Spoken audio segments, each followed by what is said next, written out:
Kilala ang Namecheap sa pagiging affordable at easy gamitin. Maraming promise ang platform na to. Pero good deal ba talaga siya pagdating sa web hosting? Sa video na to, magdi-deep dive tayo sa kung ano ang ino-offer ng Namecheap, saan siya nagsashine at saan siya pwedeng magkulang para makapag-decide ka kung ito ba ang right choice para sa website mo. Let's dive in. Ano ang Namecheap? Actually, si Namecheap nandito na since 2000. Kaya matagal na siyang player pagdating sa domain registration at web hosting. Through the years, nakilala siya sa pag-offer ng affordable na services na hindi nagsasacrifice ng quality. With over 10 million domains under sa management nila, obvious na nagustuhan siya ng milyon-milyong users all over the world. Ang nagpapastand out kay Namecheap ay yung focus niya sa simplicity at transparency. Hindi mo kailangan maging tech expert para magamit siya. Kahit first-timer ka na maglo-launch ng personal blog or isang entrepreneur na nag-handle ng maraming website, designed yung tools at services ng Namecheap para padali ng buhay mo. Bukod pa doon, straightforward yung pricing nila. Walang hidden fees or biglang surprises pag time na ng pagre-renew. Dahil sa ganitong approach, nagkaroon sila ng loyal na customer base at solid na reputation sa industry.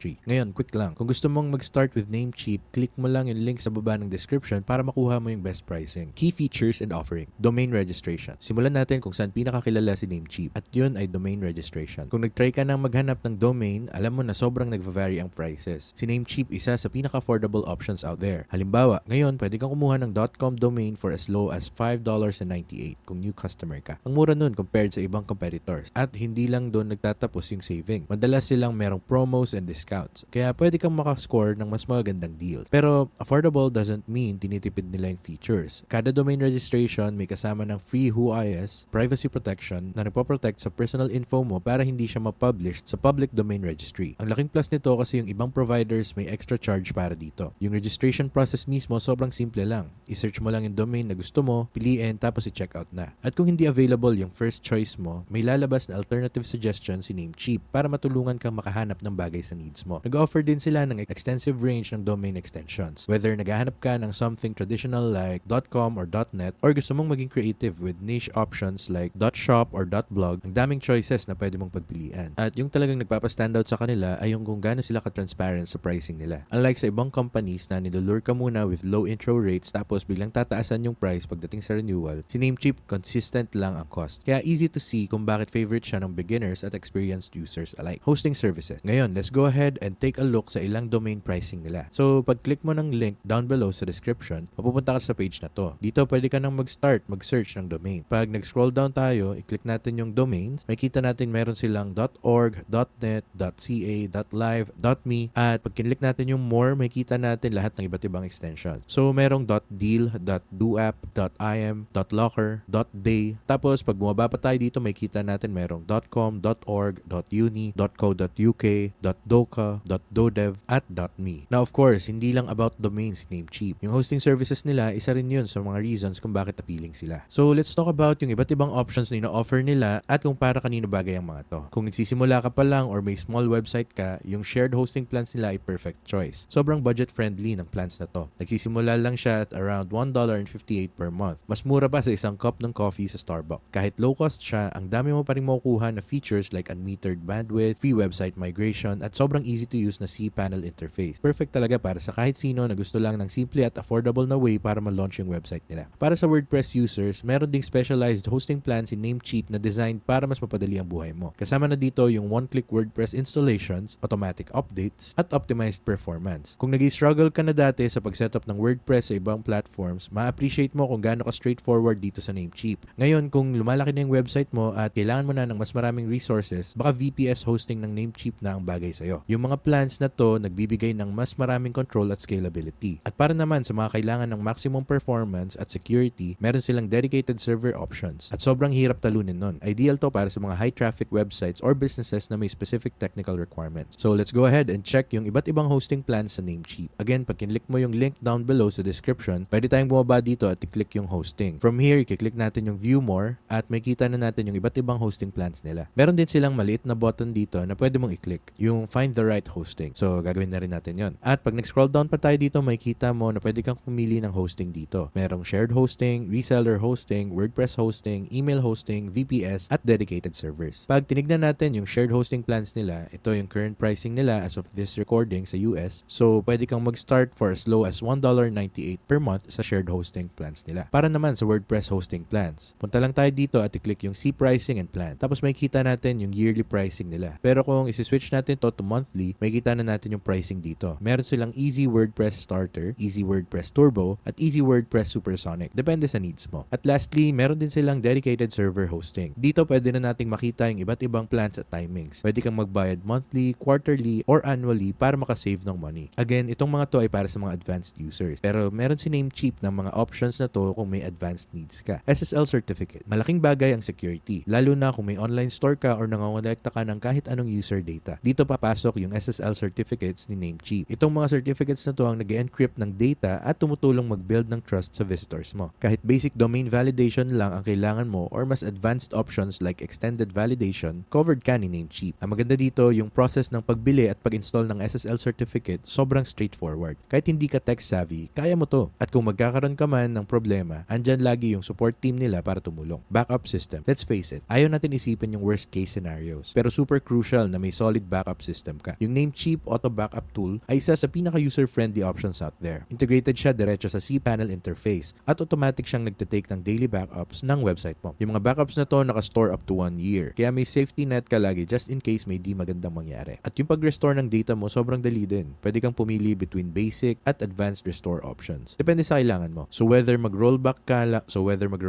lang ng isang file or mag-full account restoration, mabilis at hassle-free yung process. Itong attention to detail na ganito yung nagpapa-stand out kay Namecheap kumpara sa competitors niya. User experience interface. Isa sa mga rason kung bakit sobrang popular ni Namecheap ay kung gaano siya ka-easy gamitin. Yung dashboard nila clean, intuitive at designed para sa users of all skill levels. Kaya kung bibili ka lang ng domain, magsiset up ng hosting or magmamanage ng email accounts, naka-layout lahat in a way na sobrang easy intindihin. Kahit total newbie ka sa website management, hindi ka ma-overwhelm. Customer support. Isa pang area kung saan nagsashine si Namecheap ay ang customer support. Available 24/7 yung team nila through live chat at email. Kaya never kang mapapabayaan pag nagka-problema ka. Ang nagpapalakas palalo sa kanila ay kung gaano ka knowledgeable at friendly yung support agents nila. Website builder. Kung hindi ka encoder, no worries. Merong drag and drop website builder si Namecheap para tulungan ka. With over 200 templates to choose from, makakagawa ka ng professional looking site nang hindi nagsusulat ng kahit isang line ng code. Maganda tong builder lalo na para sa mga personal websites at small business project. Pero kung balak mong gumawa ng mas complex na e-commerce store, baka ma-feel mo na medyo limited yung templates compared sa specialized platforms like Shopify or Wix. Performance and speed. Sobrang crucial ng website speed. Hindi lang para sa user experience, pero pati sa SEO. Slow loading pages. Naka-frustrate ang mga slow loading pages para sa visitors at pwedeng makasira ng rankings mo. Buti na lang ang daming improvements ni Namecheap sa area na to. Consistently silang nakakuha ng high marks sa speed tests, with GT metrics giving them an A grade at average load times ng around 1.5 seconds. Kahit medyo behind sila sa performance compared kay Hostinger, solid choice pa rin sila for most users. Pricing and transparency. Isa sa pinakamalaking selling points ni Namecheap ay yung transparent pricing nila. Alam mo exactly kung ano yung binabayaran mo. Walang hidden fees or sudden price hikes pag time ng mag-renew. Domains. Pwedeng magsimula for as low as $6.49 per year para sa new customers. Yung shared hosting plans nagsisimula lang around $1.58 per month. Kaya perfect for beginners. VPS hosting prices starts at $6.88 per month para sa mga mas advanced users. SSL certificates para ma-secure yung site mo as low as $8.88 per year. At professional email hosting for just $11.88 per year. Alternatives to Namecheap. Kahit fantastic option si Namecheap, ang paghahanap ng alternatives ay makakatulong para mahanap mo yung best fit para sa specific needs mo. Let's break down yung ilang strongest competitors nila in more detail. Hostinger. Kung performance ang top priority mo, sobrang ganda ng Hostinger na alternative na pwede mong i-consider. Kilala si Hostinger for its fast server speeds para sa mga priority ang website performance. Yung hosting plans nila may kasamang advanced caching tools at lightspeed web servers na nagtutulungan para mag-deliver ng some of the fastest load times online. Kunwari, madalas mag-report ang users ng load speeds under a second na malaking advantage for both user experience and search engine optimization. Pero beyond speed, standout din si Hostinger pagdating sa pagiging easy gamitin. Yung custom control panel nila, yung H panel, designed talaga with simplicity in mind. Kaya sobrang daling i-navigate kahit anong experience level ka pa. So kung gusto mong mag-start with Hostinger, click mo lang yung link down below sa description. Mapupunta ka sa page na to and right now may 73%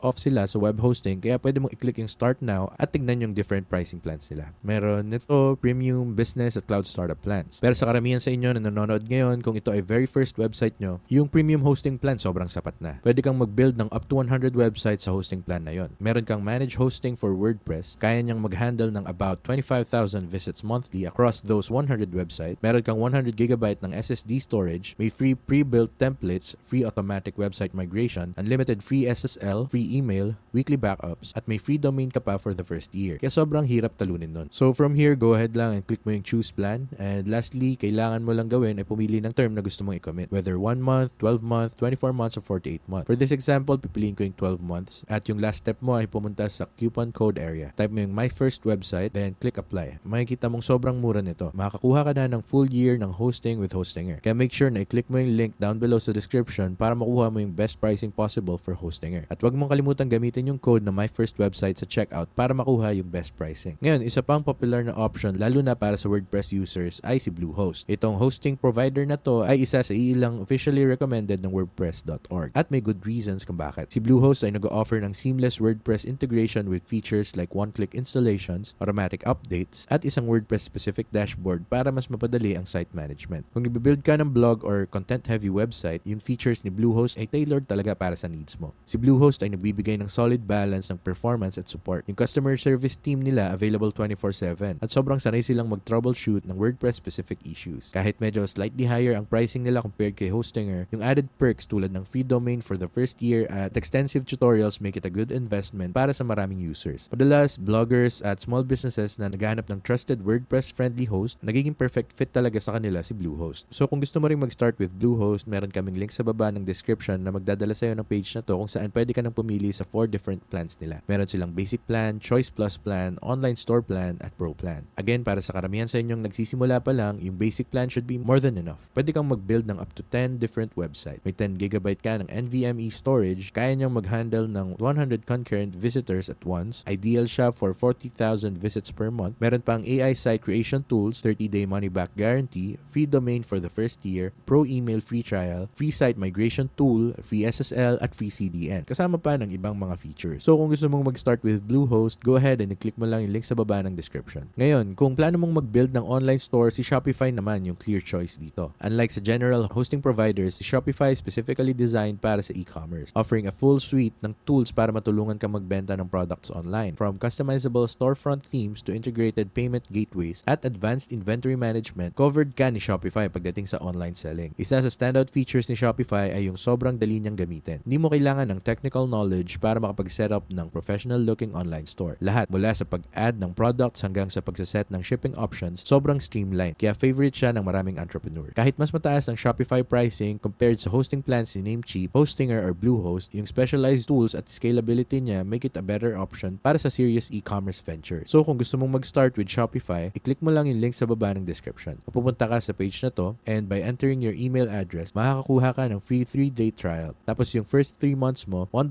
lang per month. Kaya go ahead, click mo na yung link down below sa description para makapag-start ka with Shopify, Wix, and Squarespace. Ngayon, para sa mga gusto lang ng simpleng drag-and-drop website builder, si Wix at Squarespace yung dalawang best options out there. Pareho silang para sa mga users na gustong gumawa ng visually stunning websites nang hindi kinakailangan mag-deal with any coding. Si Wix kilala for its flexibility, offering hundreds of customizable templates at intuitive editor na pwede mong i-drag and drop at i-resize ang elements. Kaya kung gumagawa ka ng personal blog, portfolio, or small business site, sobrang enjoyable at straightforward ng process kay Wix. Go ahead, i-click mo lang yung link sa baba ng description para makastart ka sa Wix with a free trial. Meron pa nga silang free plan na pwede mong pag-buildan ng fully functional website, which is great. Limited nga lang yung features, pero sobrang good option siya kung nagsisimula ka pa lang at gusto mong matutunan si Wix. Ngayon, si Squarespace naman, ideal para sa mga users na priority yung sleek at modern design. Yung templates nila sobrang ganda ng pagka-craft at mobile responsive, kaya madali lang gumawa ng polished site na magandang itsura sa kahit anong device. Magaling din si Squarespace pagdating sa built-in tools for blogging, e-commerce, at analytics, kaya hindi mo na kailangang umasa sa external plugins. While parehong slightly higher ang pricing ng dalawang platform na to compared kay Namecheap, yung all-in-one solutions at user-friendly interfaces nila make them super appealing choices para sa kahit sinong user, lalo na sa mga creative professionals at small business owners. At kung gusto mong makasave ng 10% sa Squarespace, make sure na gamitin mo yung code na my first website sa checkout. So, is Namecheap web hosting a good deal? Absolutely. With its affordable pricing, user-friendly tools, at comprehensive range of services, sobrang solid choice siya para sa individuals at small businesses. Kahit hindi siya yung pinakamabilis or pinaka feature-packed option out there, undeniable yung value na makukuha mo. Kaya kung gusto mong mag-start with Namecheap or kahit alin sa mga products na nabanggit natin today, makita mo yung links nila sa baba ng description. Affiliate links tong mga to, which means nakaka-earn kami ng small commission kapag ginamit mo sila at walang extra cost. Yung commissions na yan, sobrang laking tulong para ma-support yung channel at makapag-create pa kami ng free content tulad nito. Kaya kung gagamitin mo yung mga links, thank you so much in advance. Kung nakatulong sa'yo tong video, huwag mo kalimutang mag-like, mag-subscribe at i-hit yung notification bell para hindi mo ma-miss ang any future videos. Dito sa channel na to, gumagawa kami ng mga videos kung paano gumawa ng websites, nag-explore ng iba't ibang website builders, nagdi-discuss ng domain names at marami pang iba. Kaya make sure na mag-subscribe ka. Pero other than that, thank you so much for watching and takits tayo sa next video.